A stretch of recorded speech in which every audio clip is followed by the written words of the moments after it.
That is not. It was funny a little bit to me. Might make it 1 year and then I end up divorced. Yeah. Hi guys. Hello. We're back. Jeremy was being mean to me. That was what that was all about because he stepped away. We had the computer and everything set up, and then he stepped away to go take Adderall, and then he came back, and I was looking down at something on my phone, and he's like, "Oh, baby, we have started." When in fact we had not started. So he was being mean and yeah. Yeah.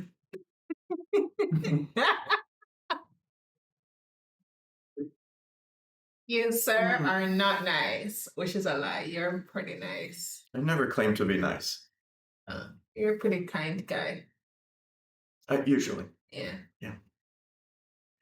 Oh, what has God done this week? Well, the last 2 weeks. And 2 weeks, yes. We're getting back in the flow of things here. So thank you for being patient with us. I'm sure you've been dying for updates. So thank you. So the question is, where are we? That is usually people's first question. Yeah. Yeah, let's start with that. We're still in Orlando. Still in the house that we told you that we had gotten, we had rented in our last video. And now God has actually said to us, I can see you on screen. y'all are, but I want to look at you. I like looking at you. But God has actually told us that we are supposed to be leaving on the 22nd. Oh, stop it. What's wrong with you? We're supposed to be leaving on the 22nd of March. So we gave in our notice yesterday. And I mean, that feels a bit scary, because we don't know where is the next place that we're supposed to go. Yeah. And support. Probably Arizona. Probably, because I want to see the Grand Canyon, right? So maybe that's where we're supposed to go. Who knows? Yeah. But anyways, we're still in Orlando for the next 3 weeks. 3 weeks, right? Come visit us. Yeah. We have an extra bedroom. We have an extra bedroom. So you guys have 3 weeks to get your butts here. To hang out with us before we move on to wherever God is taking us the next. If you see this video the same day we're recording it, you'll have 3 weeks. Yeah. Right. Take countdown. I don't even know. It's March 1st. Right. So if you see it on March 1st, you have 3 weeks. But what's been up with us, baby? Ooh.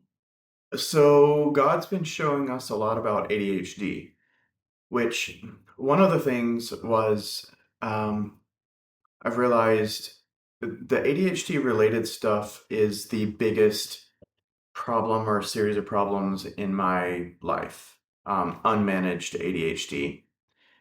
And I was praying about that, and kind of half of it was realizing, and half of it was him talking to me about it in that conversation of what would I be willing to do to deal with this? And I said, well, any amount of money. I mean, if I could spend $100,000 or $200,000 and get effective around this stuff, then I would. If it took me 3 years or 7 years or the rest of my life to become effective in these ways, it would still be worth the time put in.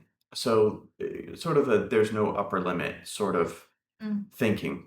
Yeah. And then he opened the door and showed me a bunch of resources that I never thought to look for. A couple of people with books, a bunch of podcasts and YouTube channels. But before you even did that, sweetheart, I remember probably like 3 or 4 days before that summit, you were literally like, God, this is a lot. Like, I need you to show up for me around this. I need you to show me what to do because you don't. I have in my journal one of my journal entries for that time period was just one sentence, which is very unusual for me. And the sentence was, I feel like I'm doing everything wrong. And that was a hard day. So yeah, I was praying desperately around this. And God gave both the vision and encouragement of how it could be, but he also showed me what it's worth. And it's kind of like with the gospel, kind of like a relationship with Christ. If it's truly this important, why would you not put everything into it? Mm-hmm. Is there any reason not to? And no, there's no reason not to. So that was pretty wonderful. Yeah. And some of it is learning new methods, and some of it is encouragement around people doing well in their lives using methods and techniques that I already know about. So just confirmation that those do work. And some of it's just the just saturating myself in that. If you want to think about something, if you want to go far in something, go marinate in it until you're done. Yeah. So And I think it also changed as well how we relate to each other in our marriage, because it helped me understand some things about you we on a whole deeper level. Like, I don't know, like we talk about ADHD as in the person who has ADHD a lot. I would be curious. I need to do some research to see, is there anything around spouses who are married to people with ADHD?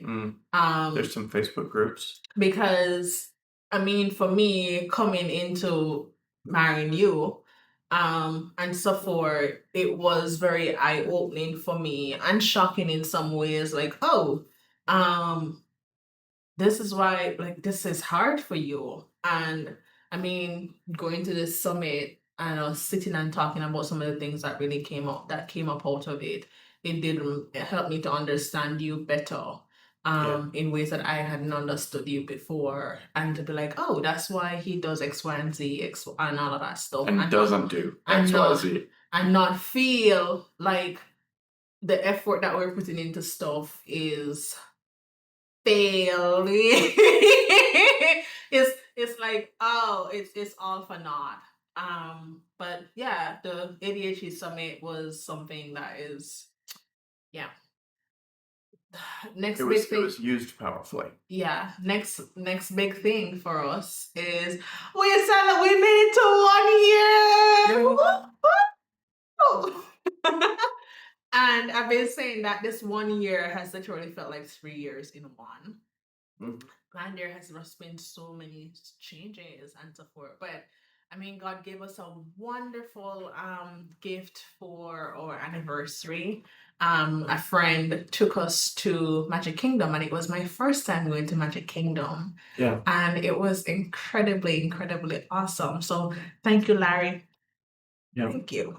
Yeah. Like, and if I'm sure some of y'all have probably gone to Magic Kingdom and seen the 9 p.m. show.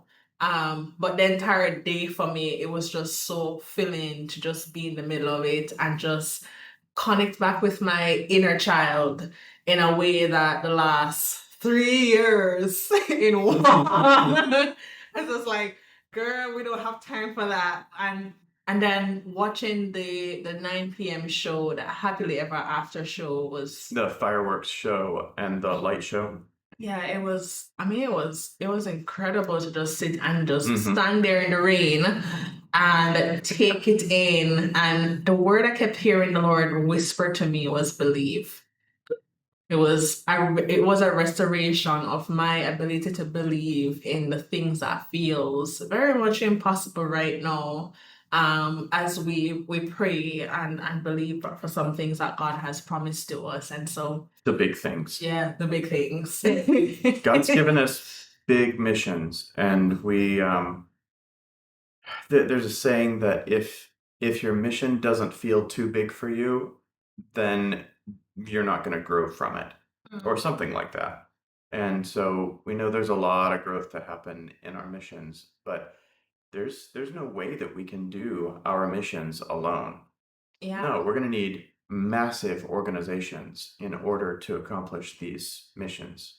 Yeah. So, not massive. We'll need medium-sized organizations. I have no idea the size organization I'll Yeah. need to do the things that God has called me to do. It's just like even just this week, he was showing me, I'm hey, gonna need around. I just realized I'm probably gonna need around 1,500 to 2,500 people to run what I want to run.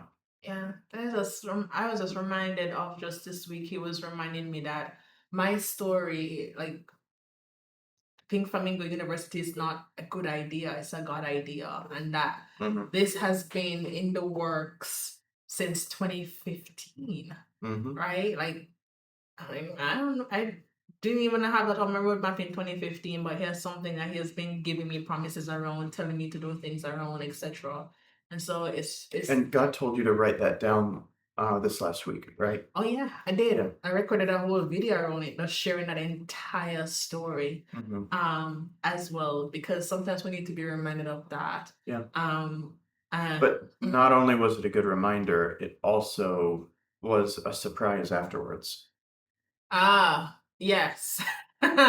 Because I was asking the Lord as I create the structure in the university, I kept asking the Lord, like, God, this feels so overwhelming. Like there's so much I want to do. There's so much that He has shown me before. Like, how do I structure this, etc. And I remember He said to me, He invited me to sit with Him in stillness one day, and He said to me, you're overcomplicating the thing. Go sit down and write the vision.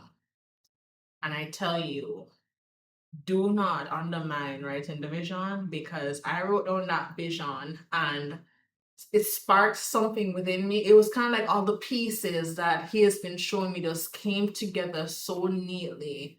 And I spent a week and a couple days in a frenzy, like reorganizing all the things that I was trying to create in the university. All came together nicely, and I knew the pieces to start out with and everything. And it was so much easier. And this is after like weeks of me procrastinating, because I'm like, oh my God, I don't know where to start. Or if I start, I don't feel like this is the right starting point. Whether I put this, I have all of these resources, etc. And it was just like, go write the vision. Mm-hmm. Right. And so I feel like that's an encouragement to someone. Like, do you feel overwhelmed around something? Go connect back to go sit with God and write the vision. Yeah. And if you need help with that, Jeremy can actually help you with that in the voyage. I just thought about it. I'm like, oh yeah, that's what my husband does. We do that.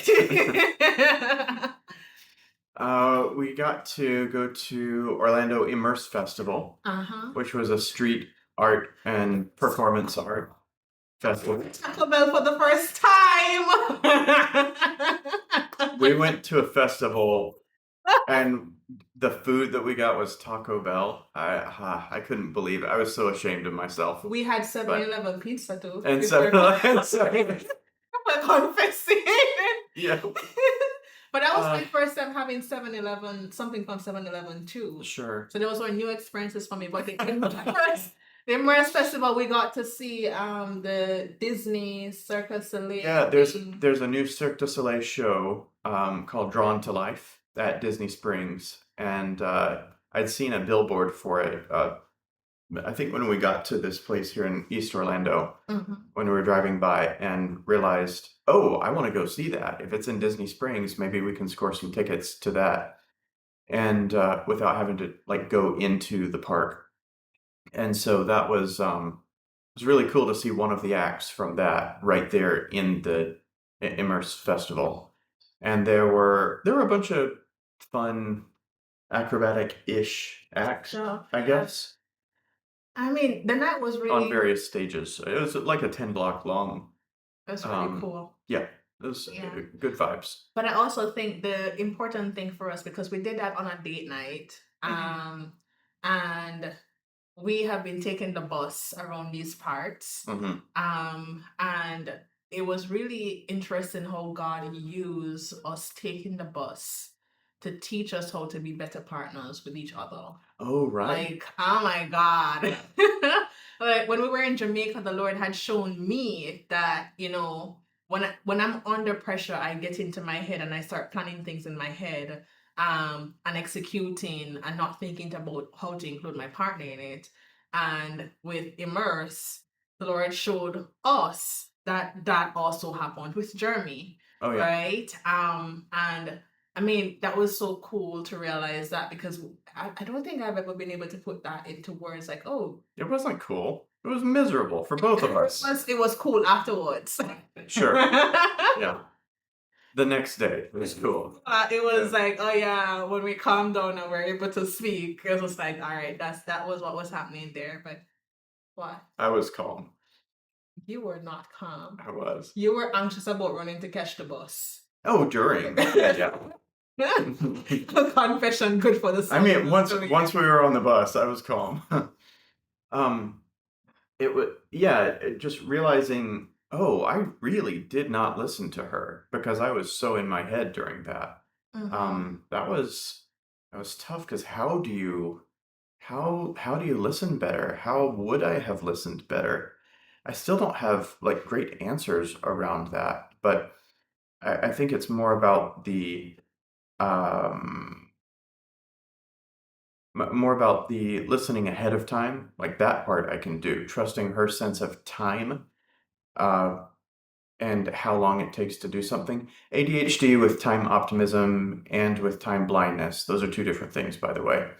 But the time optimism thing is very much, oh, well, it'll only take us 4 minutes to do this, and discounting the idea that certain things take any time at all. Like checkout, that's not a timeless sort of thing. That's not a 12-second thing. That might be a 7-minute long process. Um, all kinds of things. Getting ready in particular is one of the places that suffers from time optimism a lot. It's one of the reasons ADHD people tend to be late a lot. Or if they have enough anxiety around being late, then they get ready way early because they don't have a sense for that. But Chanel does. And I can call on this human resource in that way. So I can delegate. But just listening to her and knowing, I don't, I don't know. I'm not finished processing that yet because it's really important and I don't want to like put a bow on it just yet. But Yeah. there's a lot there. And It was a blessing. And it's also that reminder as well that God really did well in partnering us together. Like it's not accident or just because, oh, this is a good idea. Is there are things that you're strong in that I am not the best We'll at, find one of them at some point. right? Yeah. Oh, stop it. There are a lot of things you're strong in that I am not the best at. And at the same time, there are a lot of things that I am strong in that you're not the best at. And it's about learning how um to partner with each other so that we can be an effective team, and so forth. So I mean, Yeah. that was a really powerful lesson just from going to Immerse. Just from enjoying a date night. Yeah. Yeah. Right. I think one of the other things I wanted to point out is God is really teaching me around what stillness means. I think in this season of life with so many, that 3 years in one, um, it has been really, really hard in recent times for me to sit with the Lord. Like, God, there's so much going on. God, I need an answer. I'd like an answer to this. Lord, I am I give me an insight. Requesting but not being. Yeah, and one of my friends and client, we were talking one day and she shared how the Lord has laid it on her heart to give a message to her church around seeking the giver, not seeking the giver and not the or seeking the gift and not the giver. And I mean she was talking about it in a whole different sense, but when she said it, when I got off the call with her, the Lord said to me, you have taken to seeking me for insights and seeking me for what to do next and not seeking me for our relationship. And man, that hit me deeply. It's sneaky, isn't it? Yeah. Because it's obvious when we ask him for a resource, but asking him for insight can feel like asking for relationship. It can masquerade as relationship. So I'm like, God, I'm reading my Bible. Come on, tell me show me something here. All right, God, we're trying to be obedient to you. Show us what to do here. And he's like, honey, I want to be in a relationship with you. I want there to be times when you come before me and to sit with me and spend time with me. And it's not because you need something from me, it's because you just want to be with me. So that's what I want to do. I want to be with you. Right. And so I am in that process. I feel like every couple of years, because when I check my journals from years before, I see that cycle come up every now and again that I have to be reminded. And so Yeah. I'm in that season of being Likewise. reminded, and I've been enjoying it. I find that I'm delighting in the Lord in ways that I haven't delighted in a Yeah. while. And I'm really enjoying his presence again in a way that I haven't enjoyed in a while, which is really, really, really, really nice. Mm-hmm. Yeah. Oh, speaking of friends and clients, we were praying for our friends and clients in the programs, our program members, her for Pink Flamingo University and me for the voyage. And we're praying for, well, I pray for the things that they're in the voyage for. So vision, renewed vision, clear vision, full vision, compelling vision, healthy identity around that vision and who they are in God and the beliefs that support those, and then executing on those well with good accountability. And we were praying about, Lord, help us help them, help these people, help us help them, keep us in the right relationship, a productive relationship, um, centered around you. Even if this person is not centered on you, we need to be centered on you in that relationship with them, etc. And so, uh, one person came up who's been a delight and a wonderful client, and just uh, praying about him and having the knowledge, oh, he may leave soon. It didn't come up quite like that, but it was, Jeremy, you need to lay his membership on the altar. Said, okay, all right. So yeah, I mean, whatever you have for him next, Lord. And uh, so I laid that down and just prayed for whatever is next. That day, that afternoon at 2:09 p.m., he messaged me saying, "Hey, I think it's time for me to move on." And God was so gracious in giving me the opportunity to prepare for that and to be healthy around that. It was a huge blessing. Not just, I mean, it's not because he left. I mean, that's fine. But because God spoke to me in such a clear way and then confirmed it immediately. It doesn't matter what the topic was, but just showing every time God shows us the result of something that He's said to us, so that we know we're in it. We're in the groove, we're paying attention, we're listening, we're obeying, we're in the right spot emotionally, spiritually.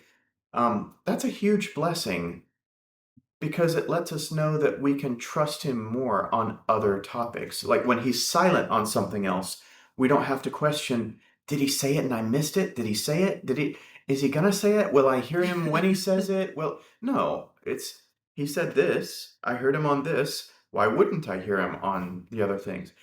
The biggest thing that for me is trusting myself on anything. And I mean, that comes from a lot of different places. ADHD is just one of those places, but being able to trust that, yes, I'm hearing God well is a very big deal. And so it was Um, anyway, just a very cool blessing. Yeah, and I think what makes it an even like another blessing around that is us praying together. Yeah, And the Lord uses us to confirm things with each other or provide clarity around the stuff. Like us yeah, praying together and the Lord is talking to me about your members. yeah. Um and so forth. That But was annoying. No, it was almost annoying for a minute, but I laughed at myself pretty quickly. It was almost a, why wouldn't you tell me that, Lord? But then, oh, I wrote about this actually. I told you this.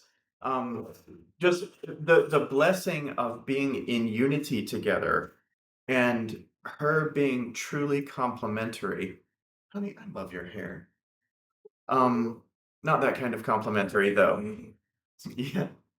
Um, but complementary in a matching each other, meshing with each other sort of way. Uh, that's part of her role, is to speak into other areas that, like, God has something else more important for me to see, to hear, to smell, to understand, whatever, to feel. Um, and so we have a more than doubled capacity because we are one. Oh yeah. And yeah, that was a blessing in itself. Just moving moving from, why does she get that? Oh, right. It was really cool. Laughing every time I hear you say it because I was reminded of weeks ago when the Lord That was why I was able to move so quickly. I Yeah. was praying, I would be praying and like God, tell me what we're gonna do next. Like about Italy or something. About Italy and where we're moving to next, like even in Yeah. Orlando, and he'd like, oh, I told Jeremy, go ask your husband. And I'm like, God, but why do you tell him and you won't tell me? You know? Like I could feel like getting annoyed and upset about it. So Yep. you understand, honey. Well, I had a lot of empathy for that. When she told me about that, I was like, "Oh, that sounds really hard." That's like That's it coming in on that our sounds the thing tough. that Jesus and I have going, God and I have going on. I'm like, that's not fair. Right? But there's But no it's a blessing. yeah, there's no fairness needed in this because we're both here for each other 100%. Or marriage isn't 50-50, it's 100-100, or marriage shouldn't be 50-50, it should be 60-40 with both parties trying to do the 60, or whatever you want to call it. But we add to each other and God multiplies everything. Yeah. And it's like that, it's such a huge blessing to have her hear things that I don't hear, and vice versa, and to have each other hear things first Mm-hmm. and then confirm in us. Like, there's no mechanically simple way to do this. I was wondering what the rule is if you wanted to code it up, basically. If you wanted to code the process up for this. Like, we asked God, yeah. That's it. Jeremy's, Shanielle's, God will God. Birds will bird. Birds will bird, right. That's it. So we asked him when we got married, Lord, it would be so much fun if you would use. Okay. An alarm went off there. Um, it, we said it would be so much fun if you would say things to us and then confirm in the other person that this is true. Like, that would be a fun way to do things. And it would be such a nice reminder that God is using us as a unit, not just, hey, roommates that have sex and make big plans together. But, like, that's not what marriage is about. But being really one with the way that we think and feel, like, more and more. That's been very important to us. And God has done that so many times. Before we got married, maybe? I think It, so. it was at least very it was at least when we got married, but maybe even before that. Yeah. And it was just uh, there's so many instances of that where I think I made the point. Yeah. Um, yeah, but that's been a blessing for me too. It's very kind of like much. having a sniper spotter kind of thing. Sniper spotter. Yeah. Yep. Yep. Right. But I think one of the other things that I want to touch on is, how God it's God keeps asking us, what do we want? Yeah. That hits on a lot of worthiness stuff, I have realized. And not just worthiness, because Not just that, but that's one thing. I needed to talk about that a little bit. Mhm. But I think for me, it's he keeps reminding me that a part of my ministry is not just about God gives us what we need. Like, he Yeah. really cares about our desires, he cares about our wants, and as long as they're in alignment with what he has for us, he has no problems making that happen, right? And so even this house that we're sitting in, um when we were praying about what to rent, etc., um we sat down and wrote down the vision for this. Like, all right, this is what we want here. And we Yeah. we were looking at the list yesterday and we realized, oh, we got every single thing that was on that list. Yep. Every single thing that was on that list, right? And so even just when did he ask us? Late last week. Like, it's time for you to write down what you want about Italy because you're Around the place in Italy in particular. Yeah. And the way we want to be living in Italy. yeah.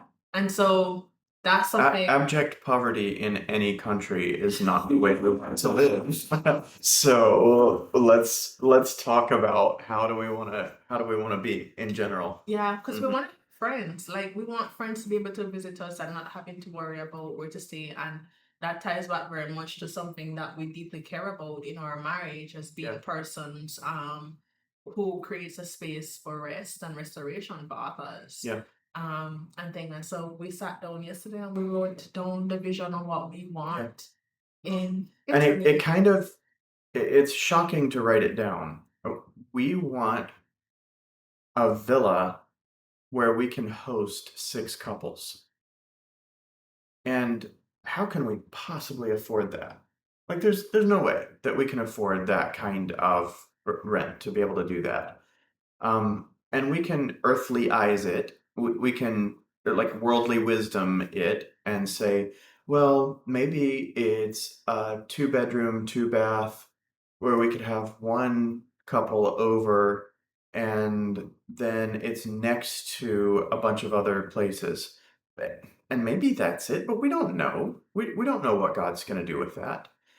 So that's what we're believing for. We want to be able to do small retreats. We're going to be there for a year, so we want to be able to do um, like 12-person retreats or 6 couple retreats, whatever combination there. And And whatever way God decides to give it to us, or yeah, whatever way it looks like, we're not tied to the yeah, outcome of that. It's kind of like, well, Lord, have your way. So, having to let go slash delegate the how mhm. is that's new. Yeah. And so that's one of the things that we're asking that you pray with us around, that Yes. God's will be done around that, because we have answered the question that he has asked us about what to do we want. Yeah. I'm just realizing you missed something. There's one other thing to talk about. Your 9 things. I didn't miss it. We just haven't gotten there. I wanted to hit one more thing about the what we want part. Mhm. Um, Part of the reason people don't write down their vision is because it's scary. If it's the right vision, it's going to be a scary Oh, vision. yeah. Mm. And so we procrastinate. Procrastination isn't laziness. Procrastination is fear-based. Keep that in mind. So we procrastinate on writing down the vision so that we don't have to commit to wanting something that may not come true, so that we don't have to commit to the intense amount of work required to make it happen, so that we don't have to commit to looking like a fool by saying it out loud. Like, I felt that the urge to keep quiet around this extravagant sort of vision right now in this video. I almost didn't say it uh, because I don't want to put it out there and then people come back later and go, oh, well, Jeremy's just a dreamer. He doesn't, like, nothing Jeremy talks about ever happens or something like that. there's the identity fear there of how people will think, like the people pleasing, the fear of man. There's the fear of uh, the identity stuff internally of, well, am I being silly? Am I really hearing God? Do I have enough faith? Do I obey well enough? Like all the worthiness and capability type, the categories of beliefs, those really hit strongly into vision. And I've found it universal so far. So if you're having trouble with um, getting something done, it's, I don't know that it's always behind the biggest task to be accomplished, but it is always behind the biggest fear. And so you can lean into that biggest fear and expose it. Exposing that fear will not make the fear worse. I promise you. Writing it down will expose it and it will not make the fear worse. It will not make something more true or more false than it was before. Yeah. But I just want to encourage you there. And that just reminds me of something that came up for us in relationship counseling. Because I had a moment when we were praying together this week, where the Lord said to me, said to us, don't do a nice prayer. Don't do a, oh my God, Lord, like share what was actually going on in your heart. And as I was praying, a lot of the fear, like, God, I'm scared, like, God, this is like, there's disappointment here, there's anxiety, etc., etc. And what was really interesting is realizing afterwards that, I felt such a level of peace having admitted that aloud to the Lord. Confess your sins to God for forgiveness, and we confess to each other for healing. Yeah, but it was our relation when we were sharing it with our relationship counselor. He talked about that I don't even know what to call it, like the power of admitting our fears to God. Yeah. It relates to hidden contracts or the unvoiced expectations, whatever you want to call it. Yeah, It's called different stuff in different traditions. I think there's something there because the scripture that keeps coming to mind is God has not given us a spirit of fear, but of Yeah. power and of a sound mind. Yeah. And I think there sometimes we take that scripture to mean that if I feel fear, it's bad, right? Not recognizing that any spaces that you feel fear in is something that you can surrender, admit out loud and surrender to the Lord, right? Instead of stifling it up, stifling it deeply and letting it run you on a thoughts level, because guess what? Your thoughts drive your emotions drive your behavior. Yeah. There's always going to be something to be afraid of, whether you're growing or not. I mean, choose your hard is a concept. You can choose hard stuff now and make it easy for yourself later, or vice versa. But there's always something that you can be afraid of. Why not get practice at dealing with the fear directly rather than just trying to eliminate the thing to be afraid of? Like there's an infinite supply of things you could be afraid of. So you're never going to get anywhere with that. Yeah. Practice giving your fear to God. Yep. Honestly, exposedly, and writing it out and speaking it out are two of the most powerful ways that we found. Thinking, let's not even pretend that we use complete sentences inside our heads. We don't. You have to say it out loud. You have to write it down in order to realize what you're thinking so much of the time. Yeah. So, yeah. So let's talk about your 9 things. Oh, that was fun. Yeah. Okay. So said it was not fun. Narrator, it was not fun. It was actually, it wasn't bad. It was like a high energy stress kind of thing, but it wasn't crushing. So I went to mail taxes, and I had we don't have a printer. We're moving around a lot. We're not lugging a printer with us in our luggage. Um, I'm really looking forward to the year 2031 when there's a printer that weighs the same as a mobile phone and we can just carry it with us. That would be delightful. So, um, We're adding it to his luggage, not mine. Right. Have y'all seen those RMPTs, the random motion print technology, where you have a page, you lay it down a page on a table, and then you load in the thing to the handheld printer, and then you just wipe the printer over the page and it prints right on the page? It's brilliant, but they are not commercially available right now. So, give it time. Um, so, but even then, it's not good for lots and lots of pages. Okay, back on topic. Thank you. Thank you, everybody. Yeah. So, went to print taxes. And so, first of all, I had gotten the taxes done, and I'd gotten to that ADHD point of, okay, it's done-ish. I can move on to the next thing. And I felt God saying, finish all the way in a beat the arrows against the ground until they break. Yeah, sort they of said way. it to us in a morning when we were praying. Yeah, Like, hey, exactly. you need to get Do this today or done, tomorrow. Like, get it and mail it within today or tomorrow. So, print taxes was the task in my head. And as I got into it, I realized I had been so incomplete with my idea of what that was. David Allen talks about this in Getting Things Done, of a task cloud, or of a project masquerading as a task. This was a project. Because we don't have a printer, it became obvious. So I needed to find a place to print. We're not close to any places to print here. We're 2 miles from the closest Walgreens, and I can call an Uber or take the bus or walk. And so any one of those is going to take some time.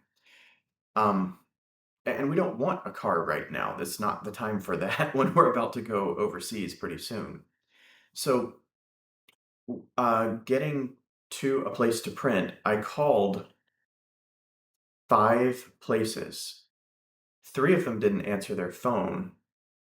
2 of them didn't answer their phone, 2 told me no, and 1 of them said, "Okay, yeah, we'll do it for $20." Okay, cool, fine. So I went there, and there's nobody there in the building. And I looked in the windows, and there was no furniture there in the building. So apparently I'd called the new location or something. Anyway, um, I went next door to another tax place. There are a lot of tax places around here for some reason. And there was nobody came to the door, nobody answered their phone.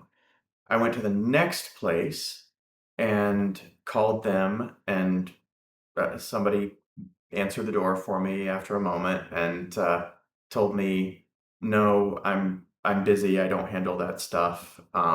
There's nobody here who can do that for you." So I walked 1.5 miles to the CVS and or to Walgreens. First of all, I've called 5 places now. I've been to 3 places.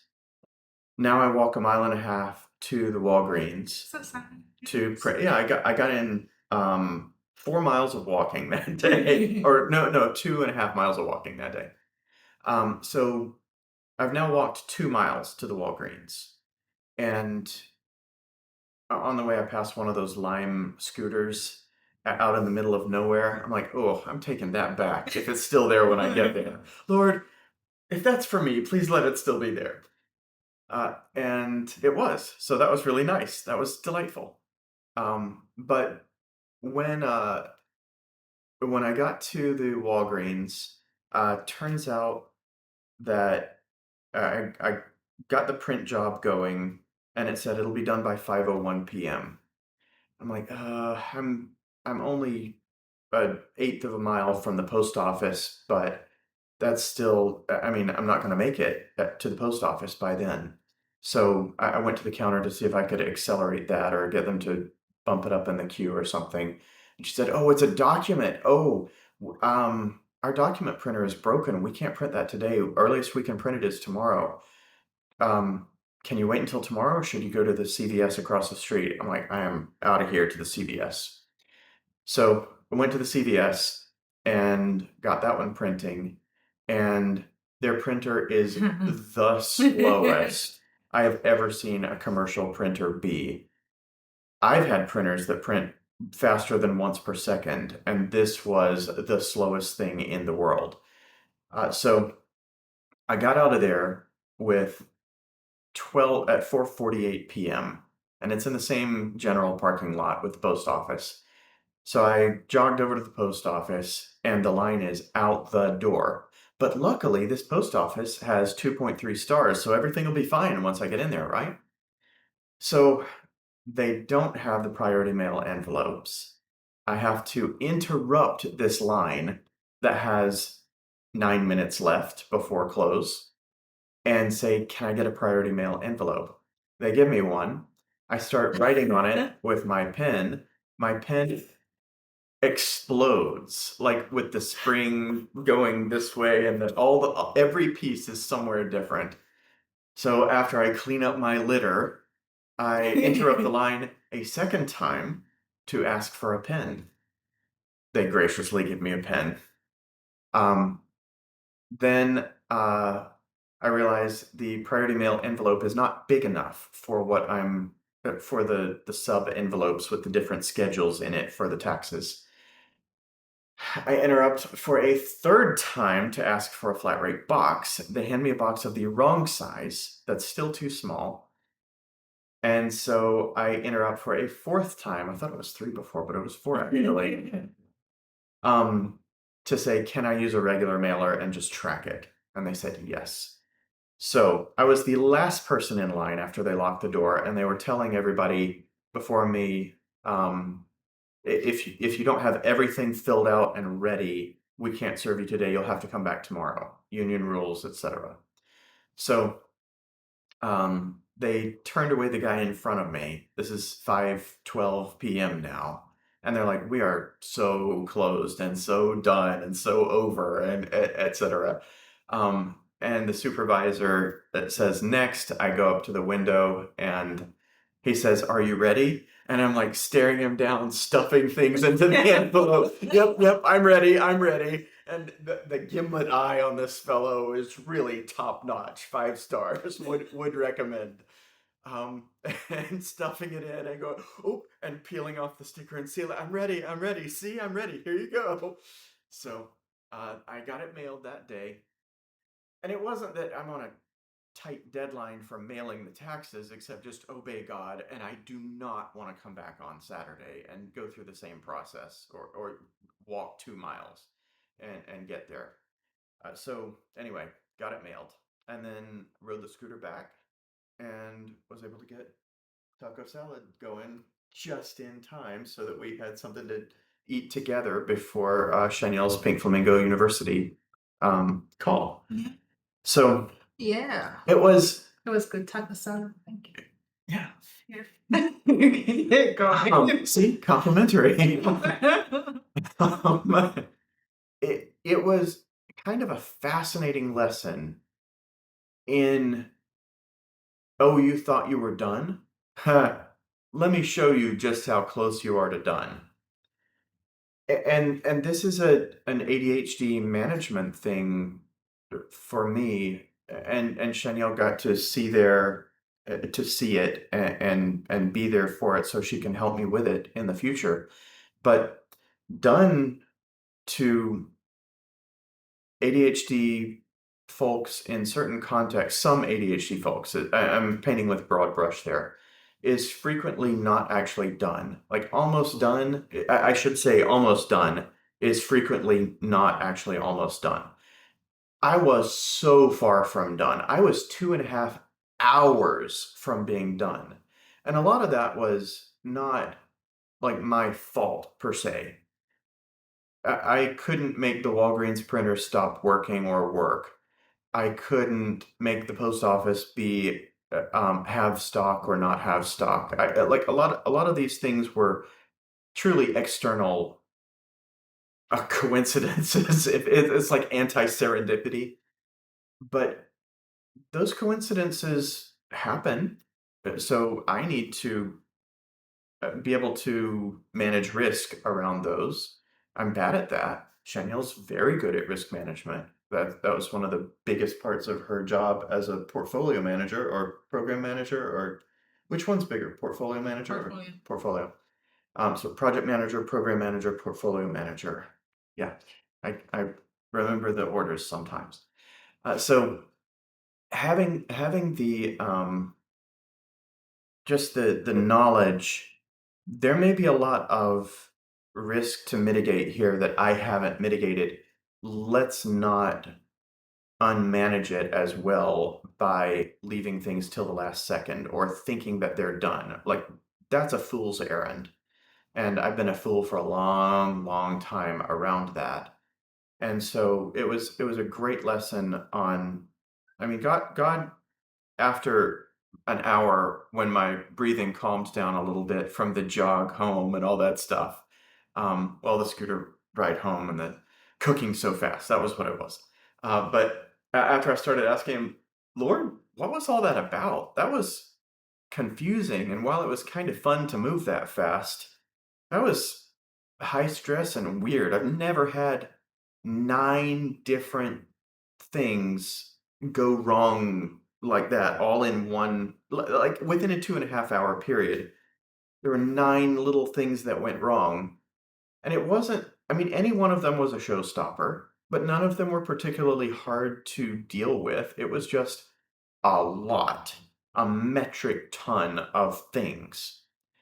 And him just showing me, look, you have other ways of doing things available to you, and you have a wife that's really good at this, and you can listen to her around this. You can ask her for help with this stuff. Um, and I don't know. There were some other things in there too that I may have already said and I just forgot just now.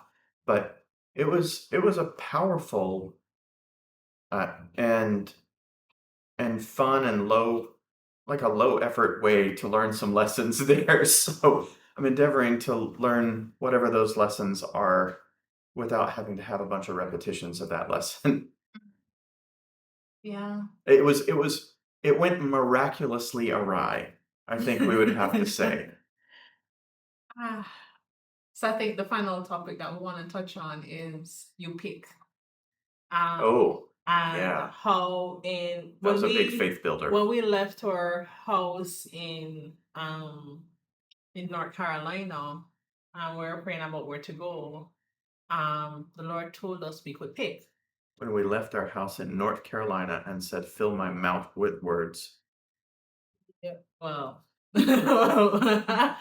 and so that's how we ended up in Jamaica because we picked and we saw the Lord really move mightily there.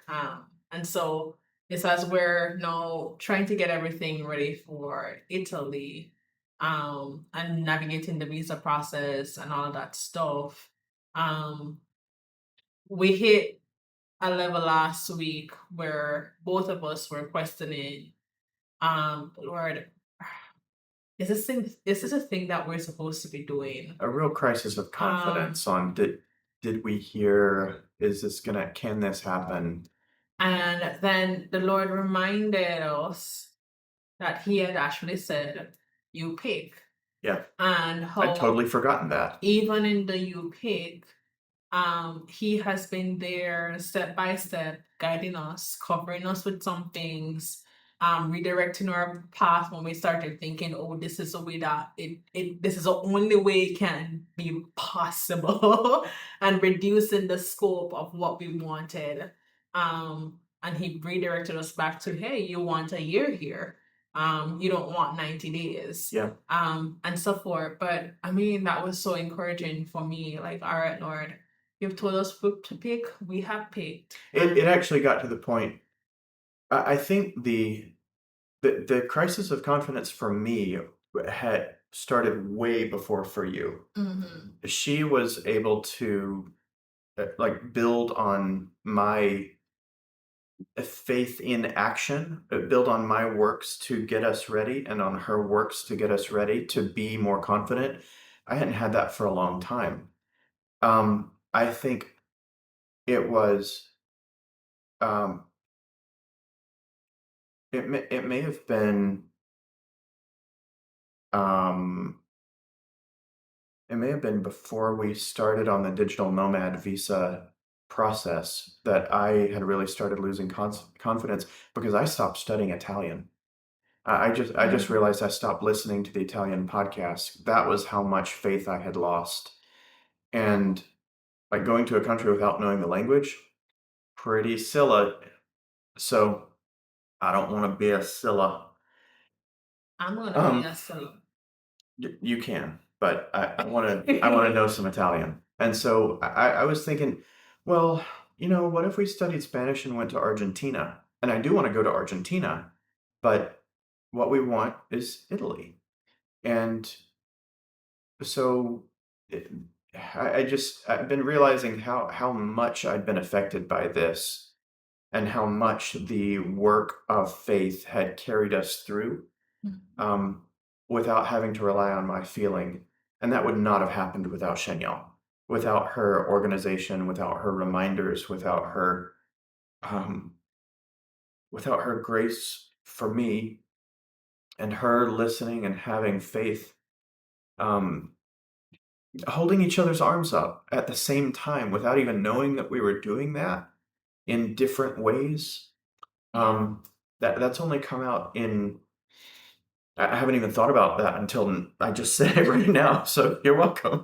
And I'm thinking But of this happened over like the course of 20 minutes. This you pick conversation with God was about a 20 or 30-minute long conversation with um, he reminded us you pick, and or Chanel reminded me, he reminded her and she reminded me, that uh, he told us we could pick.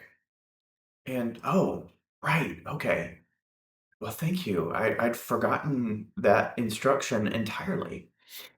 And then as we kept on just talking about it and praying about it, he showed me that you pick. Am I going ahead or can I say this now? go ahead. Okay. That you pick. What do you, Jeremy, what do you think you pick means? Um,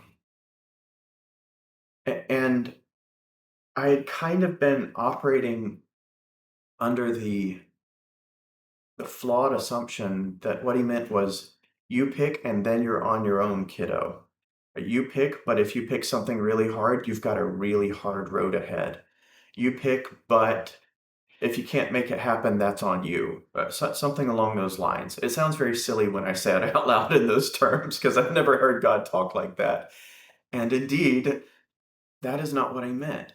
He meant you pick, and I, the infinite God of the universe who loves you and cares about you and knows you, am here to support you in your choice.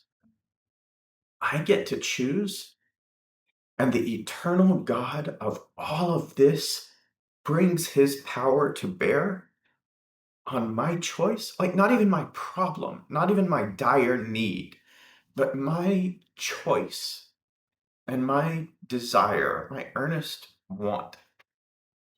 That's so humbling. That's such a tender and loving thing to do. And him just showing us,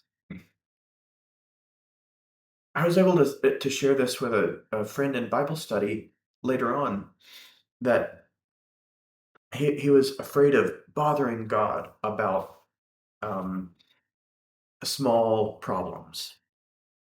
And we had a really good conversation around that. But part of it was that if we're to approach God with childlike faith, that childlike faith is because of a childlike relationship in large part. And when kids are healthy with their parents, when they have a healthy, intimate relationship with their parents, they're close and they're not stressed out by parentification or stressed out by being threatened by their parents in some way. Like they're not, the kid's psyche isn't under strain. When they want a popsicle, they ask for a popsicle. They don't keep their mouth shut because it'll stress the parent out in some fashion and cause blowback later on. Um, when they want a toy, they ask for a toy. I'm not saying that they throw a tantrum about it. That's not necessarily healthy, but they'll ask for what they want. Kids ask for what they want. They go after what they want. And that I think is I was missing that. Um, but God says to do it.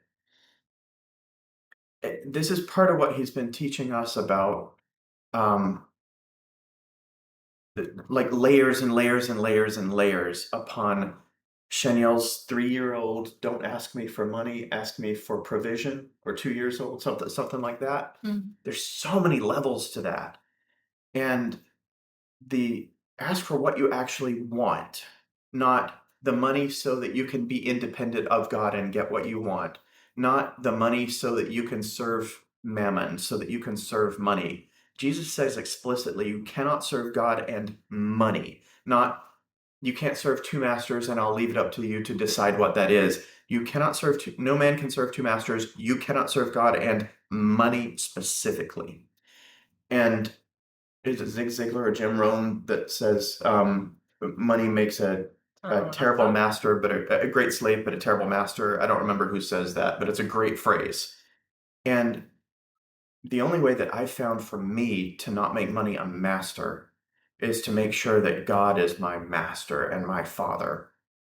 And that keeps me, that's the only way that I've found to be safe around not enslaving myself to money.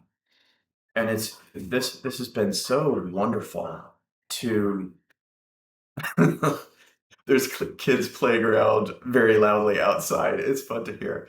And I think there are some white ducks or something going into the backyard or something. Oh, okay. It was like, I haven't seen those. but you said all of that, and one of the things that I feel led to share here is, I think our journey can be summed up so far in one phrase that Lee Henderson has said over and over to us. That's our relationship counselor. Yeah, that relationship or marriage is about sanctification. Yeah. Even in this, Jeremy was just talking about, how God is showing him, how God is showing him that his time blindness, the issues around his time blindness, etc. And one of the things that God is working within me around that is to not be a control freak that becomes a tyrant in my house because my husband doesn't get to things at the same time that I would want to get to things, right? And in fact, one of the things that the Lord has been challenging me about is, hey, what would ultimate trust in your husband look like? Right? Yeah. And when he asked me that question at first, I was struggling because I'm like, what? But he was also showing me ways that I would try to control and manipulate Jeremy to get things done in my own time and to keep things going. I have a question. Uh-huh. I'm genuinely curious. I've never thought about this before. Did any of them work? Oh yeah. Okay, good. That's what you had to show me because I couldn't even see that it was a place that I was trying to control. For me, Yeah. it looked like I'm helping us to get to where we want to get Oh, to faster. right, yeah. Right? And the Lord, as I contemplated it, what he meant when he said to me, what would it look like to trust your husband, ultimate trust in your husband? I was struggling with it because I'm like, but God, what about me? That would not be fair because I have needs here too. That was a big deal for you. Yeah. And I remember he said to me that, ultimate trust in Jeremy is a layer under ultimate trust in him. Right? It's knowing that he loves me, he cares for me, he sees me. Right? And it's about only doing what he tells me to do, say what he tells me to say to you. Right? Because when I step into control and to not feel anxious about the thing because, we need to get to Italy by when, or we have these taxes that we need to submit by X, Y, and Z date. I get myself all worked up in a frenzy, which is not loving for me. And it also hijacks the process that God is taking you on, right? And so, I mean, it has been such a blessing to me to see my blind spots even better and to have the Lord guide me through things I didn't even realize I need. And so, even in this process of you learning, Yeah. I have a level of peace around it that I didn't have a year ago. Yeah. A year ago, you taking so long to submit taxes would have driven me nuts. Yeah. You just made me realize there's some of the layers that I've gone through on the ADHD learning journey that God's brought me on. It's been an extremely emotional journey as well for me. I was diagnosed at least 11 years ago. I don't remember when it was. I think I was either 27 or 33. And when that came along, I got meds. Got lucky that Adderall works relatively well for me. And then I didn't do anything else with it. I grew up being told I grew up in a charismatic Christian household and church hold and community, maybe even a little bit culty in some ways. But there's an over spiritualization of a lot of things. Um, and in one of the churches that I grew up in, I called it the idea of a demon behind every corner, a demon around every I corner. grew up with that too. Like, Yeah, the devil is at fault for this. right, Let's pray the demon out. right. And there's a dual problem with that. One is the abdication of self-abnegation. Yeah. That's Where it's no, that's flesh, and there are mechanical things you need to do to deal with that, and you need to repent and deal with that internally.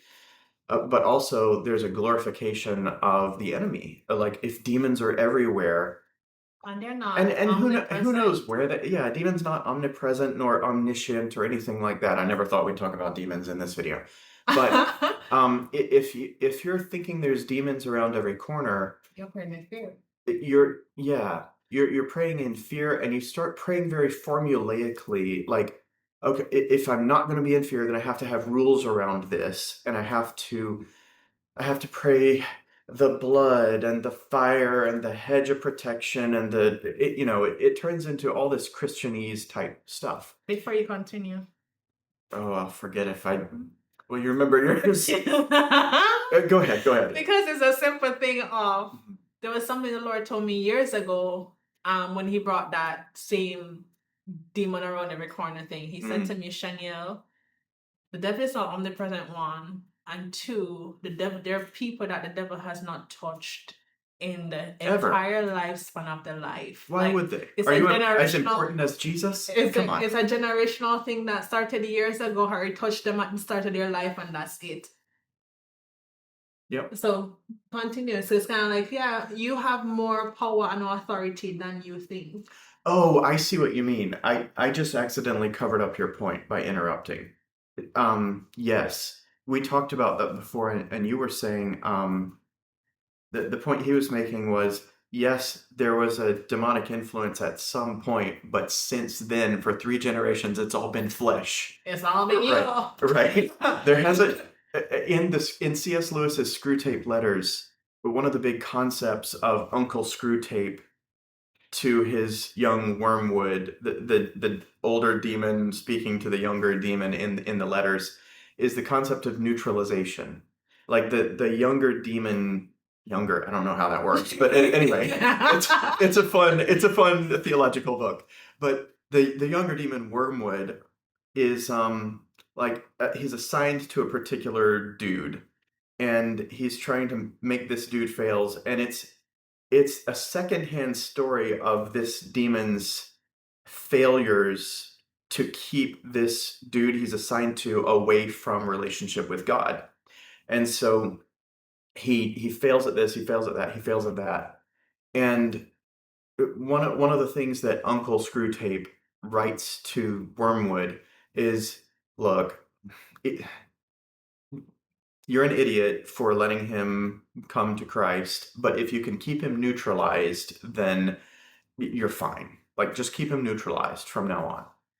And what you were just talking about speaks to that neutralization. Look, if your flesh is so powerful you that you don't discipline the flesh and that you don't repent, that you don't grow, that you don't get more intimate with God, what do demons need to do anyway? You're doing their work for them. They don't need to touch you. Exactly.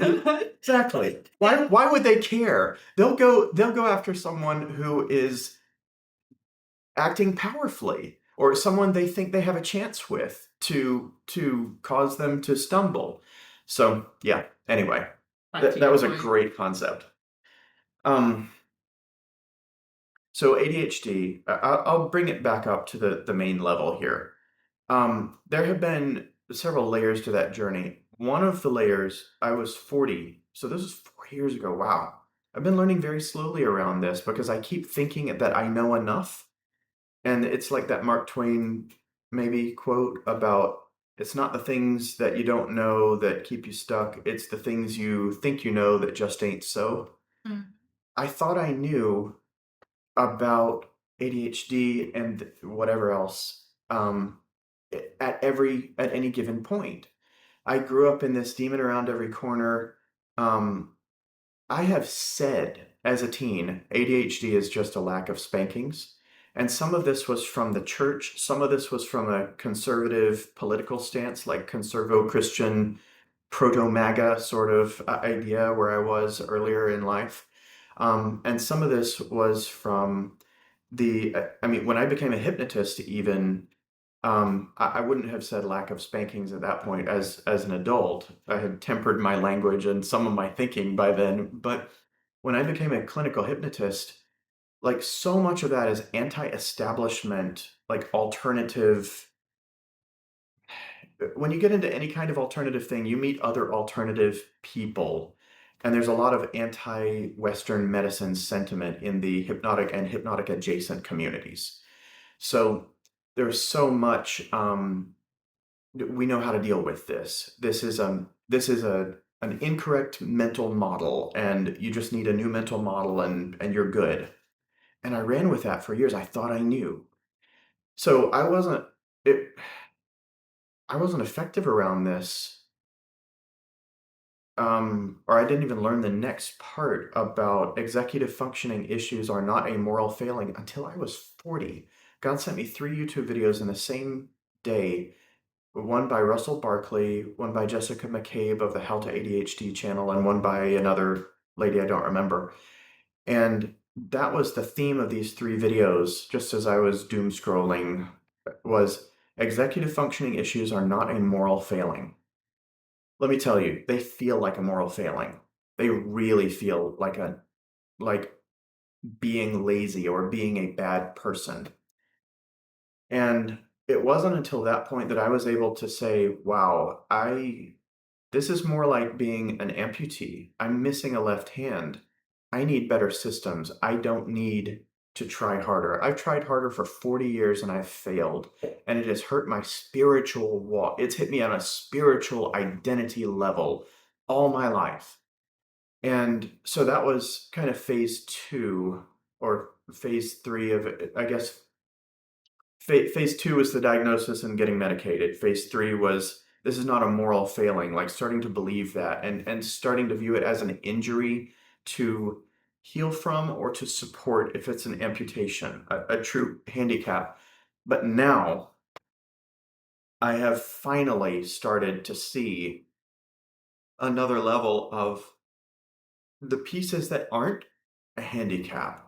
They're a difference that need vastly different management, but it's not a handicap. It's a different way of being. And so managing not the ADHD, like I'm managing stage 1 cancer and keeping an eye on it or something like that like managing a disease, but managing myself differently, holistically, healthily. I feel like I'm just in the past week able to start feeling and thinking that way, and it's because she is doing this with me, and I could not have done that alone.